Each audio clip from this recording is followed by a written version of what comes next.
Welcome to PW only IAS. स्वागत है आप सभी लोगों का हमारे आज के इस सेशन में। आज जो हम लोग बातचीत करने वाले हैं वो आंसर राइटिंग प्रोग्राम के ऊपर बातचीत करेंगे।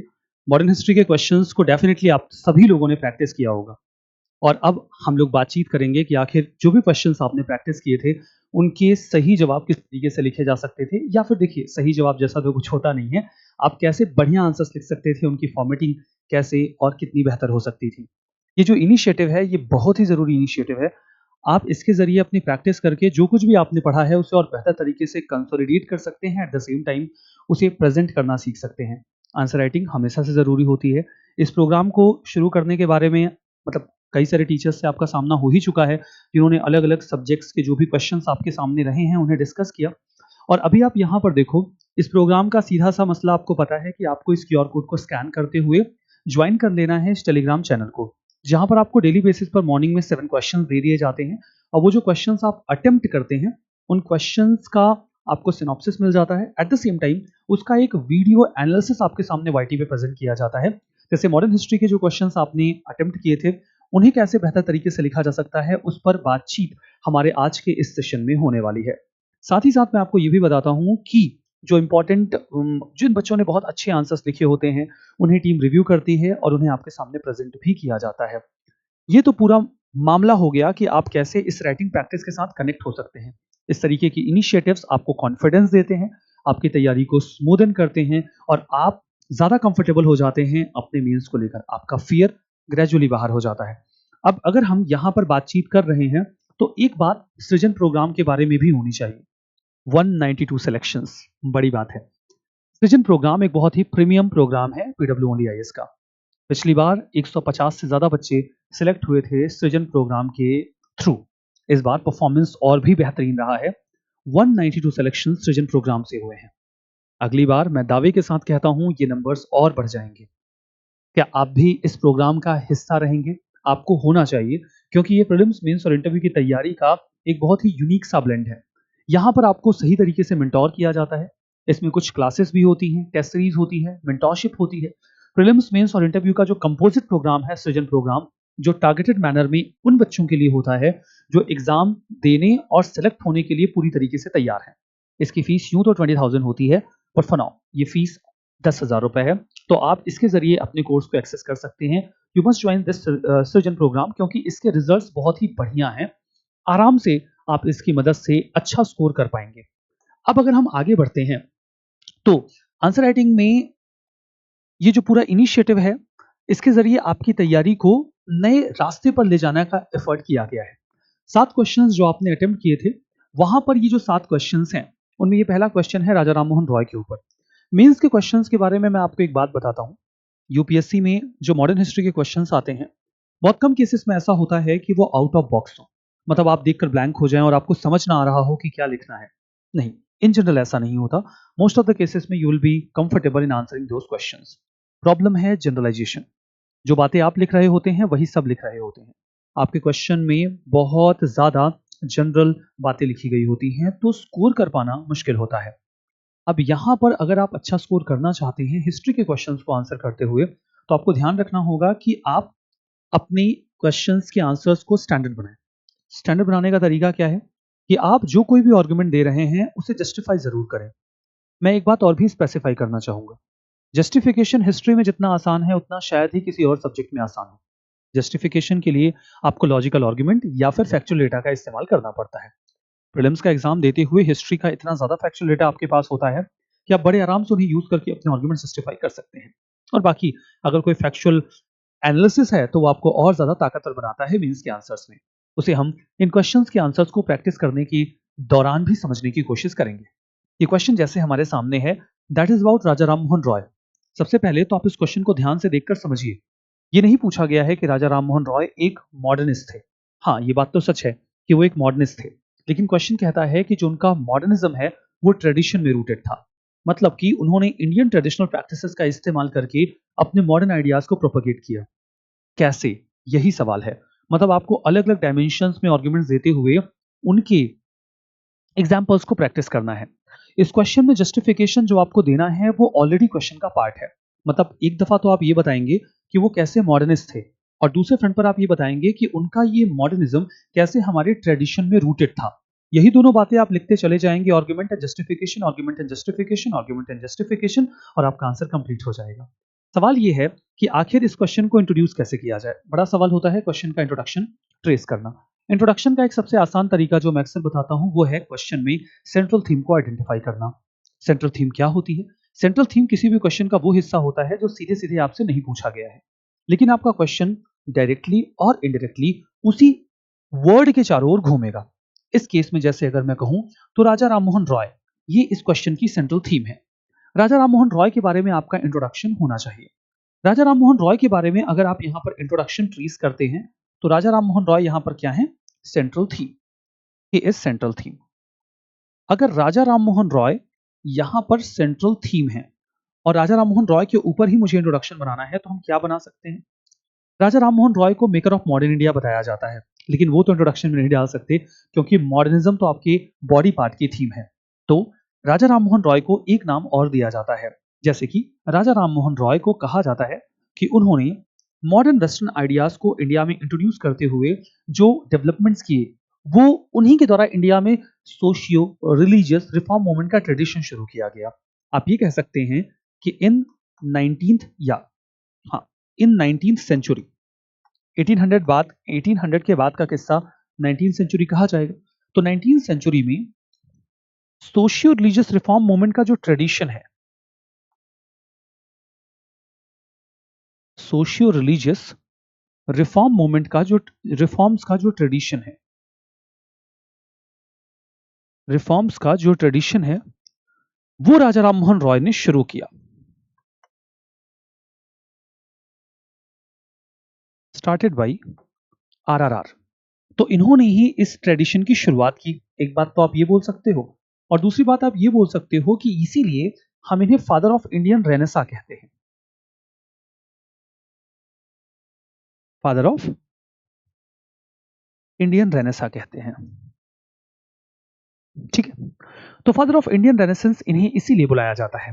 अब आपका इंट्रोडक्शन डन है, अब आपको बॉडी पार्ट पर जाना है। अगर आप बॉडी पार्ट पर जाते हैं तो आपको कुछ थीम्स के ऊपर बात करनी होगी। मैं केवल राजा राममोहन रॉय की बात नहीं कर रहा हूं, मैं बात कर रहा हूं पूरे सोशियो रिलीजियस रिफॉर्म मूवमेंट नाम के इस चैप्टर की। यहां पर 4 मेजर थीम्स बनती हैं जिनके ऊपर आपको पॉइंट्स तुरंत ही सोचने चाहिए जब भी आपके सामने कोई क्वेश्चन आ जाए। सबसे पहला होता है कि विमेन से रिलेटेड क्या रिफॉर्म्स किए गए। दूसरा, एजुकेशन के बारे में क्या काम किया गया। तीसरा, कास्ट पर क्या बातचीत हुई। चौथा, रिलीजन के बारे में क्या डिस्कशंस इनके द्वारा या आर्गुमेंट्स दिए गए। और फिर इंडिया के इंटेलेक्चुअल ट्रेडिशन को इन्होंने कैसे कंट्रीब्यूट किया। इंटेलेक्चुअल ट्रेडिशन, और जो कुछ भी बात आप बताएंगे इसमें आपको बताना है कि इन्होंने कैसे ट्रेडिशनल वैल्यूज को इस्तेमाल किया है, वही जस्टिफिकेशन आपका होगा। जैसे कि अगर मैं यहां पर बात करता हूं विमेन एसोसिएटेड, तो विमेन के बारे में हमने देखा कि जो उनके थॉट्स थे वो मॉडर्न और प्रोग्रेसिव थे। Modern and progressive thoughts. अब उनके थॉट्स जो मॉडर्न और प्रोग्रेसिव हैं वो कैसे हैं? वो सती अबॉलिशन की बात करते हैं, वो सती अबॉलिशन की बात करते हैं। इन्होंने पर्दा को डिस्कार्ड किया, डिस्कार्डेड पर्दा। At the same time opposed child marriage, वो चाइल्ड मैरिज को भी अपोज कर रहे हैं। अब देखो ये तो इनके मॉडर्न आइडियाज हैं। अब सवाल ये है कि ये हमारे वैदिक ट्रेडिशन या फिर हमारे ओल्ड ट्रेडिशन ट्रेडिशनल वैल्यूज को कैसे अपहेल्ड करता है। अब यहां पे सीधे सीधे कहूं तो वो जस्टिफाई करते हैं, justification. No religious text upheld burning of women। वो कहते हैं कि हमारा कोई भी टेक्स्ट विमेन को बर्न करने को अलाउ नहीं करता। तो आखिर ये प्रैक्टिस चल क्यों रही है? ये तो वो वहां पे उस चीज का सहारा लेते हैं। अब हम एजुकेशन की बात करते हैं, तो जब हम एजुकेशन पर जाते हैं ना तो वो मॉडर्न वेस्टर्न एजुकेशन को सपोर्ट करते हैं। ठीक है,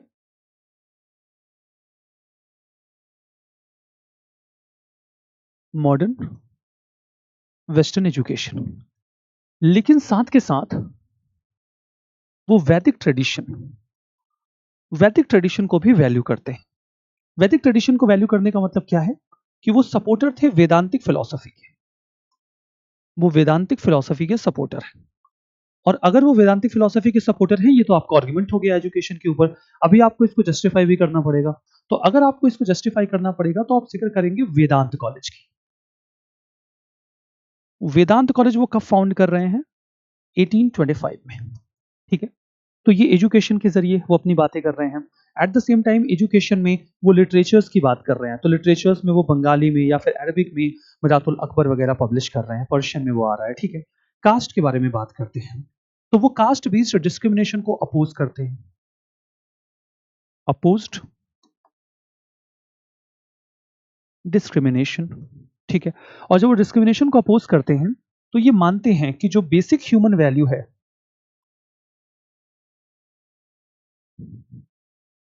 बेसिक ह्यूमन वैल्यू है, ये उसके खिलाफ है। और यहां पर भी ये मानते हैं कि हमारे सभी रिलीजियस प्रैक्टिसेस मानती हैं कि हम सभी लोगों को, जैसे इंडियन ट्रेडिशन है सभी को इक्वल ट्रीट करने का, इंडियन मोरल ट्रेडिशन है, इंडियन मोरल ट्रेडिशन है कि हम सभी लोगों को ध्यान में रखें, हम किसी को परसिक्यूट नहीं करते। आप इसके खिलाफ जा रहे हैं। रिलीजन की अगर हम बात करते हैं तो वो मोनोथिज्म की बात करते हैं, मोनोथिज्म की बात करते हैं। ठीक है। और डिस्कार्ड करते हैं बहुत सारी जो इल प्रैक्टिसेस हैं उनको। और यहां पे वो मानते हैं all important text talk about monotheism, कि जितने भी इंपॉर्टेंट टेक्स्ट हैं वो मोनोथिज्म की ही बात करते हैं। सब जन मुझी से पाते हैं और लौट मुझी में आते हैं। वही वाला जो भगवान श्री कृष्ण भी तो गीता में यही कहते हैं कि सब कुछ मुझी से शुरू होकर मुझी में खत्म हो जाता है। और उसी चीज को यहाँ पर वो अपहेल्ड करते हैं। इंटेलेक्चुअल ट्रेडिशन की जब आप बात करते हो तो वो बात करते हैं रैशनलिज्म की। उन्होंने बात की रैशनलिज्म की, उन्होंने बात की ह्यूमनिज्म की, उन्होंने बात की इंडिविजुअलिज्म की, उन्होंने बात की रिलीजियस यूनिवर्सलिज्म की।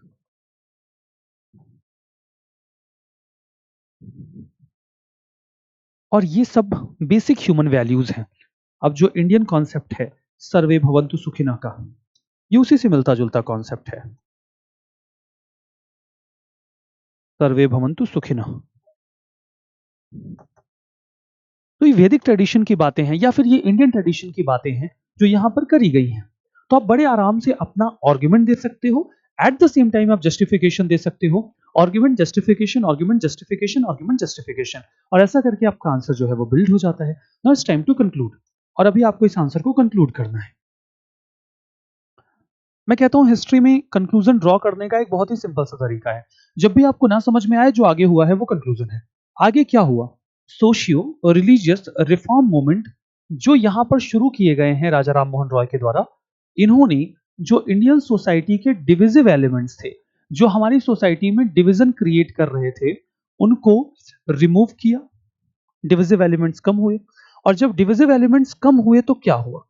डिविजिव एलिमेंट्स के कम होने की वजह से सोसाइटी में यूनिटी आई, यूनिटी बढ़ी। और जब यूनिटी बढ़ी तो क्या हुआ? राइज ऑफ नेशनलिज्म हुआ। तो इससे जो नेशनलिज्म का राइज है वो होता है। तो मतलब नेशनलिज्म के राइज में राजा राम मोहन रॉय का एक बड़ा रोल रहा। इसके जरिए बस आप यही चीज कंक्लूड कर दीजिए, बात खत्म। सिंपल कंक्लूजन, ऐसे 4 वर्ड्स मिक्स करेंगे आपका सेंटेंस फॉर्म हो जाएगा। This is how you can write this answer here. Simple सा सवाल था और आप बस आर्गुमेंट्स एंड जस्टिफिकेशन पर फोकस करेंगे और बात बन जाएगी। अभी आप सेकंड क्वेश्चन पर आइए। सेकंड क्वेश्चन में आपको बताना है assess the extent to which the home rule movement filled the political vacuum created by the decline of extremist and the lull in nationalist activities post 1909। 1909 के बाद जो पॉलिटिकल वैक्यूम क्रिएट हुआ, कैसे home rule movement ने उसे fill किया। सबसे पहले you need to frame an introduction. आपको सबसे पहले एक इंट्रो फ्रेम करना होगा। अब इंट्रो के लिए आपको चाहिए सेंट्रल थीम। अब सेंट्रल थीम आपको यहां पर क्या समझ आ रही है? सेंट्रल थीम है यहां पर home rule movement. Home rule movement के बारे में आप कुछ बेसिक बातें बोलकर इसे इंट्रोड्यूस कर सकते हैं। होम रूल मूवमेंट के बारे में आप क्या बोल सकते हैं? आप बता सकते हैं होम रूल मूवमेंट की बिगिनिंग। आप बता सकते हैं होम रूल मूवमेंट का एम, आप बता सकते हैं होम रूल मूवमेंट के लीडर्स, आप इनको बता सकते हैं। अगर आपको इसे इंट्रोड्यूस करना है तो आप क्या करेंगे? आप बता देंगे कि हाँ, it started after first world war, या started in the pretext of world war one. ठीक है, ये वर्ल्ड वॉर वन के प्रिटेक्स्ट में शुरू हुआ, और यहां पे आप देखो तो तिलक और बेसेंट इसको शुरू करते हैं। इसका एम क्या था? स्वराज। स्वराज के एम के साथ इसको शुरू किया गया। बस इंट्रोडक्शन हो गया। आप बोल सकते हो in the pretext of first world war, Bal Gangadhar Tilak and Annie Besant started a mass-based movement with the name Home Rule Movement for the attainment of Swaraj। बस हो गया, बेसिक डिटेल्स आपने दे दी और आपको सारी चीज मतलब आपने यहाँ पे बिगिनिंग बता दी, एम बता दिया, लीडर बता दिया। अगर आप चाहो तो इसके बाद एक सिंपल सी टाइमलाइन भी बनाकर जो बातें हैं उनको पोर्ट्रे कर सकते हो। अगर आप टाइमलाइन के जरिए बातें यहाँ पर पोर्ट्रे कर देते हो तो कुछ चीजें एकदम क्लियरली विजिबल हो जाती हैं। जैसे यहाँ पर बात करी गई है 1909 ऑनवर्ड्स की, तो 1909 ऑनवर्ड्स अगर आप यहाँ पे बात कर रहे हो तो यहाँ पे आप सीधा लिख दो 1909, और 1909 में क्या हुआ है? मॉडल मिंटो रिफॉर्म आया है। बता दो कि भाई मॉडल मिंटो रिफॉर्म जो आया था उससे हम खुश नहीं थे। मॉडल मिंटो रिफॉर्म आया, हम खुश नहीं हुए। मॉडल मिंटो रिफॉर्म के बाद आप बता दो कि 1914 आया, और 1914 में जो फर्स्ट वर्ल्ड वॉर है वो शुरू हो गया। फिर आप बता दो कि 1916 आया, 1916 में होम रूल मूवमेंट शुरू हो गया। यहां पर होम रूल मूवमेंट शुरू हो गया। फिर बता दो कि 1918 आया। ठीक है, सो यहां पे बता दो मूवमेंट बिकेम वीक, यहां पर जो मूवमेंट है वो कमजोर पड़ गया। और फिर यहां पे 1920 बता दो कि 1920 में merged with non cooperation movement, ये नॉन कोऑपरेशन मूवमेंट के साथ मर्ज हो गया। That's it. आपने बहुत ही छोटी सी टाइमलाइन में ये पूरी कहानी यहाँ पर एक्सप्लेन कर दी कि एग्जैक्टली क्या क्या कैसे कैसे हुआ। ऐसी बेसिक टाइमलाइंस आंसर को एनरिच कर देती हैं। सिमिलरली जैसे ये पीछे वाला आंसर था, आप यहाँ पर भी चाहो तो एक ग्राफ बना सकते हो। यहाँ पर आप ग्राफ कैसे बना सकते हो? आप ऐसे बना सकते हो ग्राफ कि देखो यहाँ पर जो है आप रख दो 19वीं सेंचुरी, यहाँ पे आप रख दो 19वीं सेंचुरी, और यहाँ पर लिख दो राजा राम मोहन रॉय, यहाँ पर आप रख दो राजा राम मोहन रॉय। और ये है हमारी सोसाइटी। जो हमारी सोसाइटी है वो कैसे चेंज हो जाती है राजा राम मोहन रॉय के आ जाने के बाद। अब एक एरो आप इस प्रिज्म के बीच में लेकर जाओ और उसके बाद इसको थोड़ा सा अपवर्ड बाहर कर दो कि मतलब सोसाइटी में प्रोग्रेशन हुआ है। अब आप यहां पर बता दो, यहां पर आप लिख दो 18वीं सेंचुरी, और यहां पर आप लिख दो 20वीं सेंचुरी। और इसके जरिए आप यहाँ पर एक जो डिवीजन है, जो यहाँ पर एक डेवलपमेंट है वो आप क्रिएट कर सकते हो। मतलब आप यहाँ पर एक मूवमेंट दिखा सकते हो कि कैसे 18वीं सेंचुरी की सोसाइटी अलग थी और 20वीं सेंचुरी की सोसाइटी अलग थी। तो यहाँ पर आप बता सकते हो कि जो सोसाइटी है वो ट्रेडिशनल है और बैकवर्ड है। आपने बता दिया कि सोसाइटी यहाँ पर ट्रेडिशनल और बैकवर्ड है। वहीं पर आपने यहाँ पे बता दिया कि सोसाइटी मॉडर्न है और प्रोग्रेसिव है। और इसके बीच में एक बड़ा रोल किसका है 19वीं सेंचुरी में? राजा राम मोहन रॉय का। इस तरीके के जो ग्राफ होते हैं वो बहुत ही यूनिक लगते हैं आपके आंसर में, और ये आपके टॉपिक की एक होलिस्टिक पिक्चर भी पोर्ट्रे करते हैं। आपको इस तरीके के जो ग्राफ्स हैं, पाई चार्ट्स हैं, उनको एग्जाम में बनाना सीखना होगा। आप इन्हें जितना अच्छे से बना सकते हैं उतना बढ़िया आपका प्रेजेंटेशन हो जाता है, और आपको इन पर जरूर से काम करना चाहिए। ठीक है, तो ये तो देखो, ये आपने बता दिया। अभी दूसरे क्वेश्चन का इंट्रोडक्शन तो मैंने आपको बता दिया। अगर आप इसके बॉडी, और मैंने आपको एक टाइमलाइन भी बता दी कि आप ड्रॉ कर सकते हो।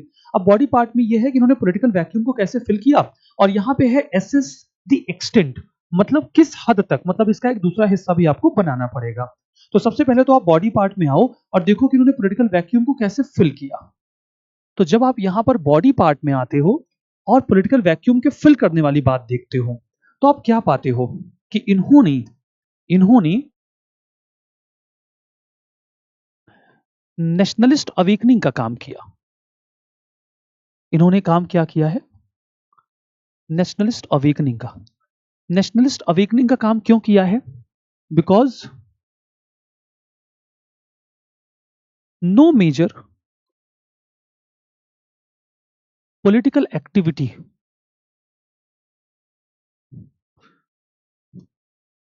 No major political activity after extremist.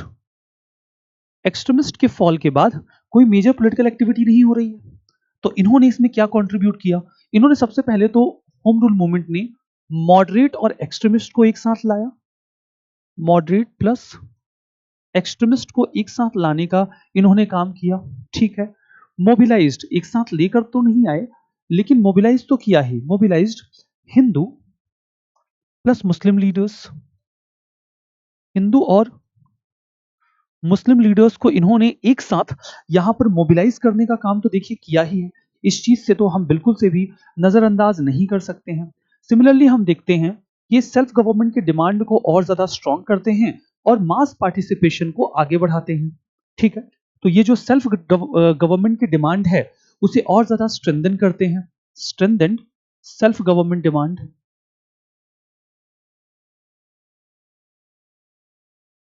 Demand for self government. Self government की डिमांड को ये और भी ज्यादा स्ट्रेंथन करते हैं। ठीक है, यहां पर ये काम करते हैं मास मोबिलाइजेशन का। मास मोबिलाइजेशन का यहां पर आप बात कर सकते हो कि इनकी 40,000 की मेंबरशिप थी। 40,000 की मेंबरशिप थी। इसके अलावा आप बोल सकते हो कि इन्होंने प्रेस और एजुकेशन के जरिए, प्रेस प्लस एजुकेशन के जरिए अपने आइडियाज को स्प्रेड किया। यहां पे आप न्यू इंडिया और कॉमनवेल्थ का जिक्र कर सकते हो। प्लस कॉमनवेल्थ, कॉमनवेल्थ का जिक्र कर सकते हो। अब आप देख रहे हो कि इन्होंने काफी हद तक जो गैप था, पॉलिटिकल वैक्यूम था, उसको फिल तो किया, लेकिन ऐसा नहीं है कि ये सब कुछ कर पाए। भाई इनकी अपनी कुछ लिमिटेशंस भी थी। तो जब आप कहते हो ना टू व्हाट एक्सटेंट, तो टू व्हाट एक्सटेंट में लिमिटेशंस भी आती हैं। लिमिटेशंस का मतलब ये है लिमिटेड रीच, मतलब ऐसा नहीं है कि ये हर जगह तक पहुंच पाए। ठीक है, not a mass movement in true sense, या आप सीधा बोल सकते हो कि लोअर मिडिल क्लास तक ही ये पहुंच पाए। लोअर मिडिल क्लास तक ही ये पहुंच पाए। दूसरा आप देखो तो इंटरनल डिवीजन, आपको यहां पर एक इंटरनल डिवीजन देखने को मिलेगा। When we say internal division, what do we mean? Internal division से हमारा मतलब यहां पर ये है कि देखो यहां पे दो लीग आपको देखने को मिलेगी। एक लीग आपको एनी बेसेंट की देखने को मिलेगी और दूसरी लीग आपको तिलक की देखने को मिलेगी। ठीक है, फिर आप देखोगे तो लीडरशिप वीकनेस आपको देखने को यहां पर मिलेगी। Leadership weakness, leadership weakness. अब लीडरशिप वीकनेस में आप देखो तो एनी बेसेंट सेटिस्फाई हो जाती हैं। एनी बेसेंट क्या हो जाती हैं? सेटिस्फाई हो जाती हैं। Satisfied after Montagu Chelmsford reform. तो मॉन्टेग्यू चेम्सफोर्ड रिफॉर्म के बाद आप देखो तो एनी बेसेंट जो है वो सेटिस्फाई हो जा रही हैं। और सिमिलरली अगर आप दूसरे फ्रंट पे तिलक को देखो तो तिलक अपना केस लड़ने इंग्लैंड चले जा रहे हैं।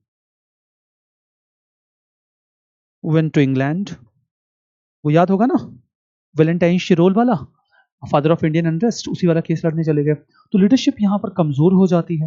लीडरशिप कमजोर होने के साथ देखो और भी मसले यहाँ पर आते हैं। खाली कई तरीके के चैलेंजेस जो हैं वो यहाँ पे फेस कर रहे हैं। रिवोल्यूशनरी अपील की कमी है और ये शॉर्ट लिव्ड है। ठीक है, एक तो ये शॉर्ट लिव्ड है और दूसरा रिवोल्यूशनरी अपील की भी यहाँ पर कमी है। ठीक है, they are short lived and lack of revolutionary appeal.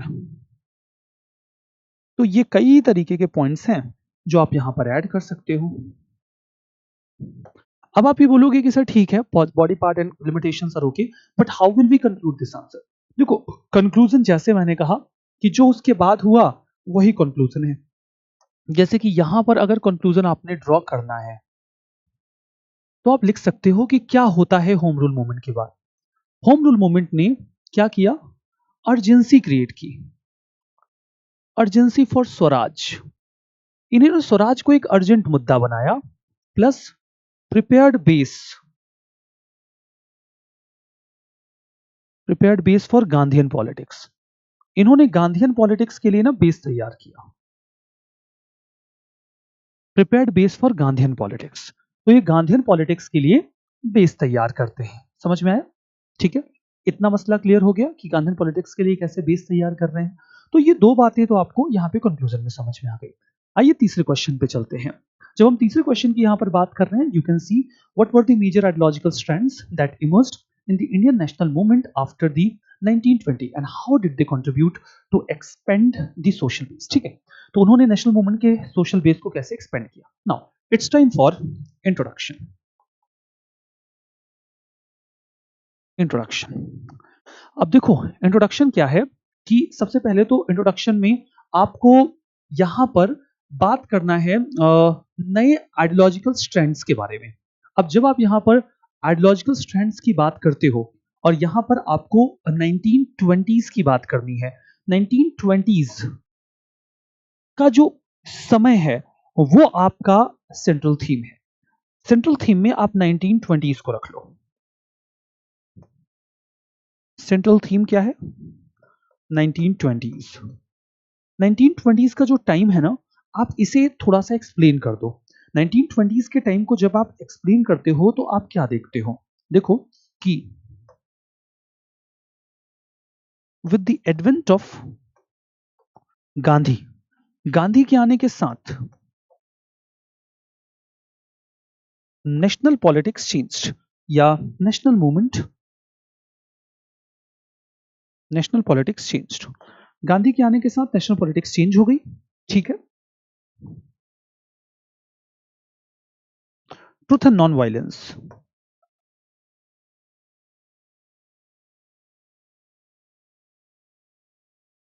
along with various other forces,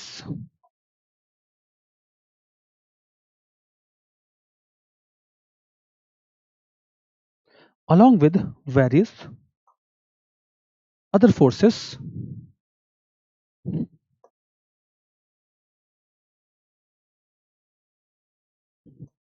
expanded social base of movement। ये सोशल बेस जो मूवमेंट का है उसको एक्सपेंड कर देता है। इस तरीके से आप अपना इंट्रोडक्शन फ्रेम कर लो और फिर आप आ जाओ बॉडी पार्ट में। जब आप बॉडी पार्ट में आओगे तो आपको सबसे पहले तो बताना पड़ेगा कि वो कौन से, ठीक है, बॉडी पार्ट में आ जाओ। बॉडी पार्ट पर चलने से पहले अगर आपको, हाँ चलो खैर आप ये लिख लोगे ना तो फिर आपके लिए इस चीज को समझना या फिर ग्राफ बनाना काफी ज्यादा आसान हो जाएगा। जैसे यहां पर आप समझो कि क्या होता है, कौन कौन सी फोर्सेस यहां पर आ रही हैं। सबसे पहले तो गांधी आ गए। गांधी जो आए तो गांधी आते हैं ट्रुथ और नॉन वायलेंस के साथ। गांधी किसके साथ आते हैं? ट्रुथ एंड नॉन वायलेंस के साथ। यहीं पर आप साथ के साथ मेंशन करते चलो कि कौन किन फोर्सेस को मोबिलाइज कर रहा है। जैसे अगर आप गांधी की बात करोगे ना तो आपको समझ में आ जाएगा कि गांधी जो पीजेंट्स हैं, जो आर्टिशंस हैं, जो लेबर हैं, जो विमेन हैं, उनको मोबिलाइज कर रहे हैं। तो सोशल बेस एक्सपेंड कर रहे हैं। साथ के साथ आप देखो यहां पर आ रहे हैं सोशलिस्ट प्लस कम्युनिस्ट। सोशलिस्ट और कम्युनिस्ट जो हैं वो लेबरर्स को मोबिलाइज कर रहे हैं। ठीक है, फिर यहां पर आपको देखने को मिलेगा कि कम्युनल फोर्सेस आ रही हैं। कम्युनल फोर्सेस, कम्युनल फोर्सेस में आप देखो इसी समय में आएगा मुस्लिम लीग आ जाएगी, मुस्लिम लीग आ जाएगी, हिंदू महासभा आ जाएगी, हिंदू महासभा आ जाएगी, अकाली मूवमेंट यहीं पर शुरू होगा। एग्जाम्पल, एग्जाम्पल मतलब argument plus example, argument plus example. Communal forces के अलावा आप देखो तो यहां पर आपको यूथ पॉलिटिक्स देखने को मिलेगी। यूथ पॉलिटिक्स में आप देखोगे तो सुभाष चंद्र बोस और नेहरू काफी एक्टिव हैं। बोस और नेहरू यूथ पॉलिटिक्स में बहुत ही ज्यादा एक्टिव हैं। फिर आप यहाँ पे देखो तो विमेन काफी एक्टिव हो गई हैं। विमेन में अगर आप देखो तो आप कई सारे लोगों का नाम ले सकते हो। आप सरोजनी नायडू का नाम ले सकते हो, आप उषा मेहता का नाम ले सकते हो, आप सुचित्रा कृपलानी का नाम ले सकते हो। ठीक है, आप सुचेता कृपलानी का नाम ले सकते हो। आप इन सभी लोगों का नाम यहां पर ले सकते हो। जब आप विमेन की थीम पर जाओगे तो विमेन के अलावा अगर आप जाओ तो आपको क्या देखने को मिलेगा कि इसी समय पर रिवोल्यूशनरी एक्टिविटीज भी तेज हो रही हैं। रिवोल्यूशनरीज एक्टिव हो रहे हैं, तो इसमें आपको एचआरए मिलेगा, एचएसआरए मिलेगा, काकोरी इंसिडेंट मिलेगा, काकोरी इंसिडेंट मिलेगा। तो ये सारी चीजें आपको यहां पर देखने को मिलेंगी। Will find all these things. ठीक है, तो आप ऐसे आर्गुमेंट दो, जस्टिफिकेशन दो, आर्गुमेंट दो, जस्टिफिकेशन दो। आर्गुमेंट एंड जस्टिफिकेशन के बेसिस पर आप जा सकते हो। अगर आप यहां पर कोई डायग्राम या फिर पाई चार्ट बनाना चाहो, अगर आप सोचो कि हाँ कोई डायग्राम या पाई चार्ट में इस आंसर में बना सकूं, तो आप बिल्कुल 1920 का इन्होंने जिक्र किया है, तो आप 1920 यहां पे ड्रॉ कर दो। Just draw 1920, just draw 1920s। 1920s के पहले और 1920s के बाद का दौर बता दो। 1920s के पहले क्या था? 1920s के पहले पॉलिटिक्स मॉडरेट्स और एक्सट्रीमिस्ट की थी।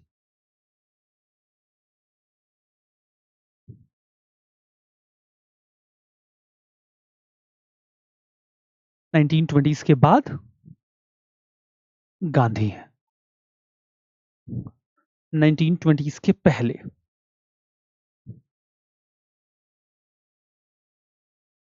इंडिविजुअल रिवोल्यूशनरी थे।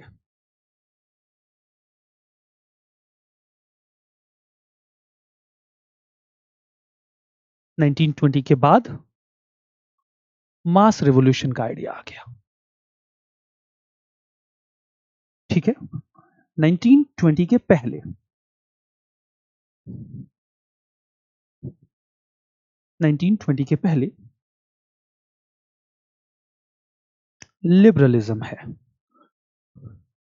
1920 के बाद सोशलिज्म और कम्युनिज्म आ गया।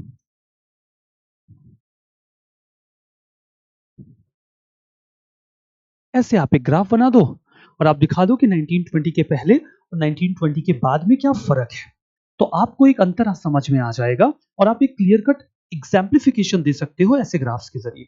तो आपने एक ऐसा ग्राफ यहां पे बना लिया। ठीक है, अब आ जाओ चौथे क्वेश्चन पे चलते हैं।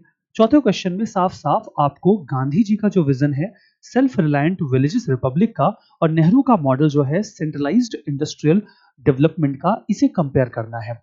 अगर आप इन दोनों को कंपेयर करना चाह रहे हो ना, तो आपको कुछ बातें यहां पर समझनी होंगी। सबसे पहले तो देखो आप इंट्रोडक्शन में आप सिंपल गांधी और नेहरू के बारे में बता दो। गांधी और नेहरू दोनों इंपॉर्टेंट नेशनल लीडर हैं, या जिन्होंने चैंपियन किया। वहीं पर गांधी को आप बता सकते हो कि गांधी एक एनार्किस्ट थे। ठीक है, और नेहरू एक मॉडर्निस्ट थे। ठीक है, गांधी एनार्किस्ट प्लस ट्रेडिशनलिस्ट थे, ट्रेडिशनलिस्ट थे, जबकि नेहरू मॉडर्निस्ट और सोशलिस्ट थे। आप इतना बता दो, मतलब गांधी और नेहरू के बारे में जो उनका आइडियोलॉजिकल कैरेक्टर है आप वो एक्सप्लेन कर दो, इंट्रोडक्शन बन जाएगा। क्योंकि गांधी और नेहरू के कंपैरिजन पर क्वेश्चन है तो आप उनका कैरेक्टर कंपैरिजन कर लो, क्योंकि यहां पर जो कंपैरिजन है वो मटेरियल कंपैरिजन है। यहां पर आप कैरेक्टर कंपैरिजन करके इंट्रोडक्शन बना दो। अभी आपने बता दिया कि गांधी एनार्किस्ट और ट्रेडिशनलिस्ट हैं, नेहरू सोशलिस्ट और मॉडर्निस्ट हैं। आप जैसे ये बता देते हो आपका इंट्रोडक्शन कंप्लीट। अभी जब इंट्रोडक्शन कंप्लीट हो गया तो आप चुपचाप इन दोनों को कंपेयर कर दो। अब जब आप इन दोनों को यहां पर कंपेयर कर रहे हो तो ये कंपैरिजन आपके सामने यहां पर विजिबल है। अगर मैं इस कंपैरिजन की बात करूं तो ठीक है, आप ये कंपैरिजन यहां पर देखो, just look at this comparison. यहां पर आइडियोलॉजिकल स्ट्रीम में गांधी जी जो हैं वो non violence, civil disobedience, swadeshi movement, इन सब की बात कर रहे हैं। He is talking about all these things. Gandhi ji की अगर आप यहां पर बात करो, ठीक है, खैर ये हमारा नहीं है, ओके दैट्स द कंपैरिजन। इस कंपैरिजन पर आओ यहां, look at this. Economic structure में गांधी जी रूरल इकोनॉमी की बात करते हैं, वो रूरल इकोनॉमी की बात करते हैं, जबकि नेहरू अर्बन इकोनॉमी की बात करते हैं। Gandhi cottage based economic structure की बात करते हैं, नेहरू इंडस्ट्रियल इकोनॉमी की बात कर रहे हैं। गांधी जो हैं वो खादी और विलेज इंडस्ट्री को प्रमोट करना चाहते हैं, जबकि नेहरू स्टील प्लांट भिलाई और रुड़की का इनॉग्रेट कर रहे हैं, 5 ईयर प्लान सेकंड लेकर आ रहे हैं, जहां पर कह रहे हैं कि हम हैवी इंडस्ट्रीज को प्रमोट करेंगे। सिमिलरली टेक्नोलॉजी में गांधी लार्ज स्केल मैकेनाइजेशन को सपोर्ट नहीं कर रहे हैं, वो किसी भी ऐसी इंडस्ट्री को सपोर्ट नहीं करते जहां पर वाइड स्केल मशीन्स का इस्तेमाल, वो कहते हैं जहां पर ह्यूमन लेबर काम नहीं आएगा, केवल वही मशीन का इस्तेमाल हो। जबकि यहां पर देखो ये टेक्नोलॉजिकल एडवांसमेंट के ऊपर जोर दे रहे हैं। मॉडर्निटी के विजन में आप देखो तो Gandhi ji simple living spiritual growth की बात करते हैं, नेहरू मॉडर्न इंडस्ट्री और साइंटिफिक रेशनैलिटी की बात कर रहे हैं। सिमिलरली अगर आप आगे बढ़ते हो तो आप यहां पर देखो, इस जगह पर आप देखो तो इन्वायरमेंट को लेकर गांधी अर्बन कंज्यूमरिज्म को क्रिटिसाइज करते हैं, बोलकर कि ये इन्वायरमेंट को खत्म कर रहा है। नेहरू अपनी आईआईटी की स्पीचेस में विजन में रिसोर्स इंटेंसिव डेवलपमेंट की बात करते हैं, वो इन्वायरमेंट को इतना तवज्जो नहीं देते। गांधी जी का जो नॉन वायलेंस है उसमें वो इन्वायरमेंटल नॉन वायलेंस की भी बात करते हैं कि पेड़ों को काटना भी वायलेंस है टुवर्ड्स इन्वायरमेंट, तो वो नॉन वायलेंस में इन्वायरमेंट को भी कवर करते हैं। ऐसा मसला यहाँ नहीं है। एटीट्यूड टुवर्ड्स अर्बनाइजेशन में, ये अर्बनाइजेशन को गांधी जी एक डिसीज मानते हैं। गांधी कलकत्ता जैसे शहरों को क्रिटिसाइज करते हैं, जबकि ये तो शहरों को, बड़ी सिटीज को इंजन ऑफ ग्रोथ मानते हैं। ठीक है, ये चंडीगढ़ जैसे शहरों की प्लानिंग को सपोर्ट करते हैं। तो ये इन दोनों के आइडियाज में एक बेसिक सा डिफरेंस है। अभी अगर आपको इस आंसर को कंक्लूड करना हो तो आप कैसे करोगे? आप बोल सकते हो कि दोनों का जो ब्लेंड है वो इंडिया की ग्रोथ स्टोरी को तय करता है। ठीक है, या आप ये बता सकते हो कि जो गांधीयन आइडियाज हैं, जो गांधी जी के आइडियाज थे, वो हमारे डीपीएसपी का पार्ट बने। ठीक है, और जो नेहरू के आइडियाज थे वो प्रैक्टिकल सोशल मॉडल में इंप्लीमेंट किए गए, practically implemented, both jointly contributed in India's growth story।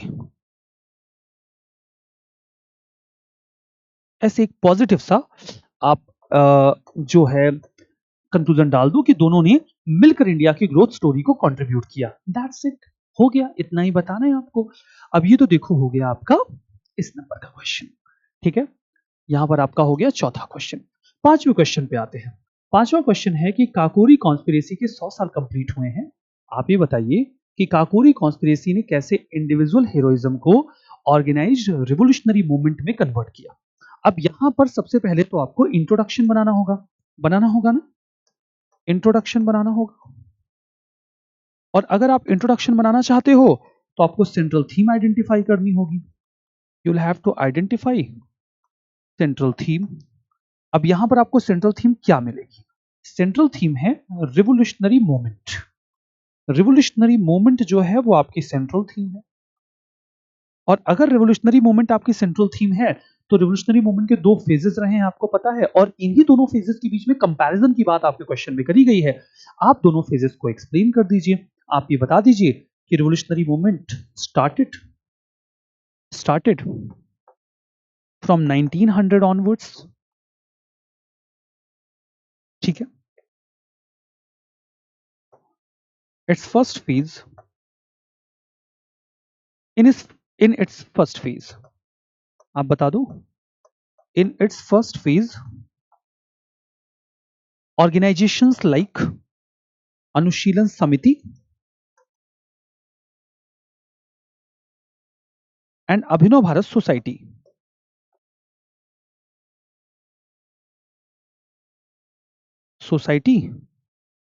contributed और फिर बता दो in second phase HRA and HSRA contributed. आपने बता दिया कि सेकेंड फेज में HRA और HSRA कॉन्ट्रीब्यूट करते हैं। अब आप यहां पर एक छोटा सा ग्राफ बना सकते हो और उस ग्राफ में आप एक जो है डिवीजन क्रिएट कर सकते हो। मतलब आप एक सिंपल सा ऐसा ग्राफ बना सकते हो, can create a very simple graph. ठीक है, और जो आप सिंपल ग्राफ बनाओ उसमें यहां पे डाल दो 1920 1920 1920 में यहां पे लिख दो रिवोल्यूशनरी एक्टिविटी, ऐसे लिख दो रिवोल्यूशनरी एक्टिविटीज। इसमें लिखो फेज 1, इसमें लिखो फेज 2, यहां पे लिखो इंडिविजुअल हीरोइज्म,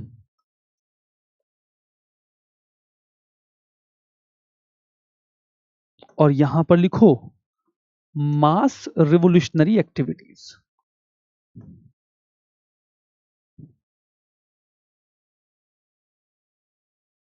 ठीक है, ऐसे करके आप एक्सप्लेन कर दो, एकदम क्लियरली समझ में आ रहा है कि आप किस बारे में बात कर रहे हो। इस तरीके का सिंपल ग्राफ आप बना सकते हो। अब आप सीधा आ जाओ बॉडी पार्ट पर। जब आप यहां पर आते हो बॉडी पार्ट पर ना, कि कैसे ये दोनों जो हैं वो चेंज होते हैं, सो विल फाइंड हियर। देखो काकोरी का जो केस है कि काकोरी कॉन्स्पिरेसी के 100 साल पूरे हुए हैं, तो यहां पर आप देखो कि कैसे जो सेकंड फेज है इसमें स्ट्रेटेजिक प्लानिंग के साथ साथ आप ज्यादा कॉन्सेंट्रेटेड हो इस जगह पर, you are concentrated more here. ठीक है, आप देखो तो स्ट्रेटेजिक प्लानिंग हो रही है, एचआरए प्रॉपर प्लान करके ना, एचआरए प्रॉपर प्लानिंग के साथ यहाँ पर, और जो कि अटैक्स जो हैं वो जाकर कर रही है, प्रॉपर प्लानिंग के साथ यहाँ पर अटैक्स किए जा रहे हैं। आइडियोलॉजिकल शिफ्ट है, पहले हम देखो जो रिवोल्यूशन कर रहे थे वो रिवेंज लेने के लिए कर रहे थे, लेकिन अब हम रिवोल्यूशन कर रहे हैं इंटेलेक्चुअल अवेकनिंग के लिए, अवेयरनेस के लिए। बिस्मिल की राइटिंग आती है जहां पे वो नेशनल कॉन्शियसनेस को अवेकन करने की बात करते हैं। यहां पर देखो कलेक्टिव पार्टिसिपेशन का, टीम बेस्ड एफर्ट्स हो रहे हैं। बिस्मिल्ला, अशफाकुल्ला खान लाहिरी, रोशन सिंह, ये सभी लोग काकोरी कॉन्स्पिरेसी का, काकोरी इंसिडेंट का हिस्सा थे, जिसमें फिर इनके खिलाफ केस चलाया गया और इन सभी लोगों को हैंग कर दिया गया। 3 लोग शाहजहांपुर से थे, तो इनको कलेक्टिवली शाहजहांपुरी कहा जाता है। ये लोग फंड रेजिंग का काम करते हैं। 8,000 रुपए तो उन्होंने काकोरी वाले मसले में ही इकट्ठा कर लिया था। नेशनलिस्ट थॉट को ये और ज्यादा इन्फ्लुएंस भी करते हैं। फिर हमने देखा कि जो एलिमेंट्स हैं वो आज भी अवेलेबल हैं, काकोरी के जो एलिमेंट्स हैं वो आपको आज भी देखने को मिलते हैं। अब आपको इसको, अगर इस टॉपिक को यहाँ पर कंक्लूड करना हो तो आप लिगेसी लिख सकते हो कि काकोरी जो है वो सिंबल ऑफ ऑर्गेनाइज्ड। अगर जैसे मैं ये बात करूं कि भाई कंक्लूजन में क्या लिखना है, तो कंक्लूजन में आई विल से कि आप ये लिख सकते हो, ये देख रहे हो कि Kakori symbol of organised resistance बना। इसने नेक्स्ट फेज के रिवोल्यूशनरी नेशनलिज्म को इंस्पायर किया। एचआरए और एचआरए एचएसआरए में कन्वर्ट हो गया 1928 में, और इसने रिवोल्यूशन को आगे बढ़ाया। इस तरीके से आप वे फॉरवर्ड जो है उसी कंक्लूजन के तौर पे ड्रॉ कर सकते हो। ठीक है, अभी आप अगर अगले क्वेश्चन पर जाते हो, if you are moving towards the next question, तो आता है कि despite numerical superiority, Indian forces repeatedly failed against the British East India Company. Examine how internal weaknesses of Indian states and company strategic advantage led to the military dominance. ठीक है, अब आपको दो perspective बताना है, इंडियंस कहां कमजोर पड़े, अंग्रेज कहां पर ताकतवर रहे। आपको यही बात यहां पे एक्सप्लेन कर देनी है। अब आपको अगर इंट्रोडक्शन फ्रेम करना है, if you wish to make an introduction, तो इंट्रोडक्शन में आपको ब्रिटिश प्रेजेंस को सेंट्रल थीम मान लेना चाहिए। British, British in 18th century. आप यहां पर बता दो British defeated other European powers, Britishers ने अदर यूरोपियन पावर्स को डिफीट कर दिया। इसके साथ के साथ इन्होंने इंडियन पावर्स को भी सब्जिगेट कर दिया, वर सबऑर्डिनेटेड। और इसके पीछे कई सारे रीजंस रिस्पॉन्सिबल थे। ठीक है, अब यहां पर अगर आपको इस चीज को दिखाना है, ठीक है, अगर आपको इस चीज को दिखाना है तो आप इसको ऐसे एक्सप्लेन कर सकते हो, you can explain this in this way. ठीक है, दो पर्सपेक्टिव से आपको यहां पर आगे बढ़ना होगा। सबसे पहले तो इंडियन स्टेट्स की कमजोरी बता दीजिए, और फिर ब्रिटिशर्स की स्ट्रेंथ बता दीजिए। अब इंडियन स्टेट्स की अगर आपने कमजोरी बतानी है तो आप यहां पे बता सकते हो। इंडियन स्टेट्स में यूनिटी नहीं थी, we were lacking unity here. Indian states में यूनिटी नहीं थी। पैरेलली आप देखो तो जो इंडियन स्टेट्स हैं उनमें आपस में कॉन्फ्लिक्ट एंड बिट्रेयल था। लगातार सिराजुद्दौला को तो धोखे से ही मारा गया। ठीक है। तीसरा, इन इफिशियंट मिलिट्री थी, सोल्जर्स बहुत ज्यादा थे, ट्रेनिंग नहीं थी, कोऑर्डिनेशन नहीं था, बक्सर में देखने को मिला।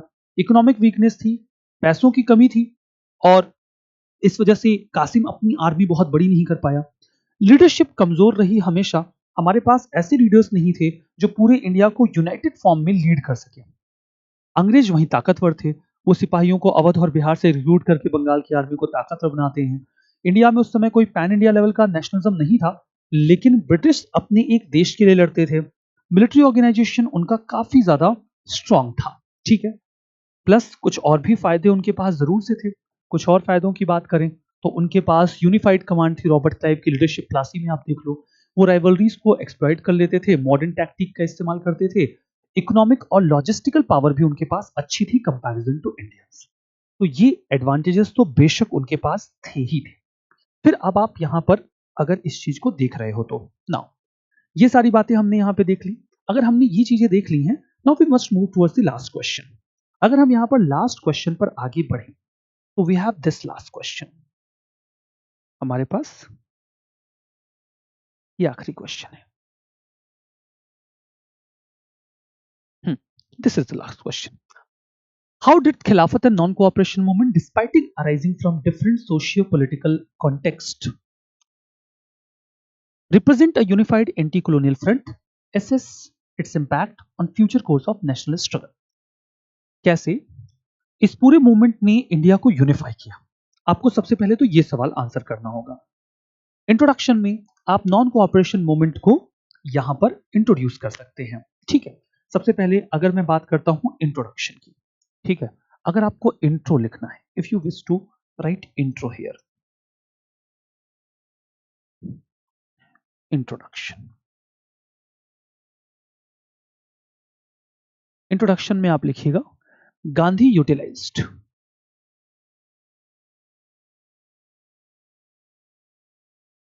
Political developments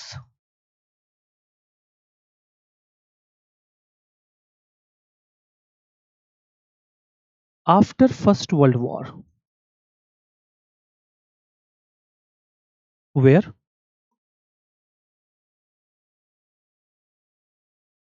position of Khalifa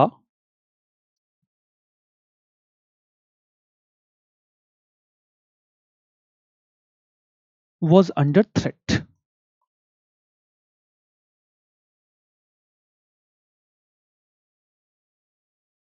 Gandhi united Hindus and Muslims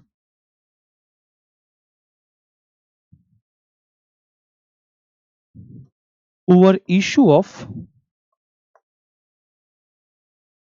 Khilafat and Swaraj. Gandhi ने स्वराज और खिलाफत के मुद्दे पर उन्हें आपस में यूनाइट कर लिया। अभी आपको यहां पर एक, अगर इस चीज को आपको रिप्रेजेंट करना हो एक ग्राफ में, इसी चीज को आपको दिखाना हो कि कैसे ये खिलाफत मूवमेंट बना, क्योंकि मैंने कहा कि अगर आप कोई भी ग्राफ, पाई चार्ट, टाइमलाइन बनाते हैं तो वैल्यूएशन होता है, और मैं आपको लगभग हर आंसर में इस तरीके के ग्राफ या पाई चार्ट बनाकर दिखाने की कोशिश कर रहा हूं। तो मैं सिंपल कहता हूं कि अगर आप इस चीज को दिखाना चाहते हैं तो आप पाई चार्ट का इस्तेमाल करिए। आप एक सर्किल ड्रॉ करिए, फिर आप एक दूसरा सर्किल ड्रॉ करिए। ठीक है। आप एक सर्किल को लिख दीजिए, ये हो गया आपका सर्किल खिलाफत, ये मुद्दा हो गया खिलाफत का, ये मुद्दा हो गया स्वराज का,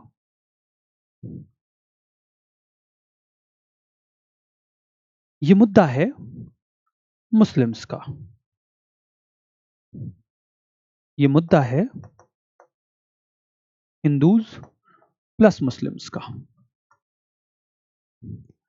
या आप सीधे इसको हिंदूज का भी लिख सकते हो, कोई दिक्कत वाली बात नहीं है। वैसे ये मुद्दा मुस्लिम्स का भी था।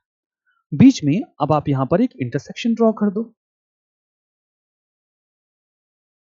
और यहां पर ये जो इंटरसेक्शन ड्रॉ हो रहा है, ये इंटरसेक्शन ही क्या है? ये इंटरसेक्शन है नॉन कोऑपरेशन मोमेंट।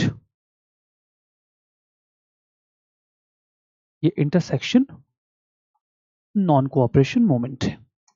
तो इस तरीके के ग्राफ्स आप सिंपल सिंपल ग्राफ्स बना सकते हो जिसमें आपके ज्यादा वर्ड्स नहीं लगते, ज्यादा समय नहीं जाता और आपके टॉपिक का जो क्लियर प्रेजेंटेशन है वो आपको यहां पर मिल जाता है। You'll find a very clear presentation here. ठीक है, आप बहुत अच्छे से इस चीज को यहां पर प्रेजेंट कर सकते हो। You can present it here. अब आपको बताना है कि कैसे यहां पर जो नॉन कोऑपरेशन है उसने यूनिटी को जनरेट किया।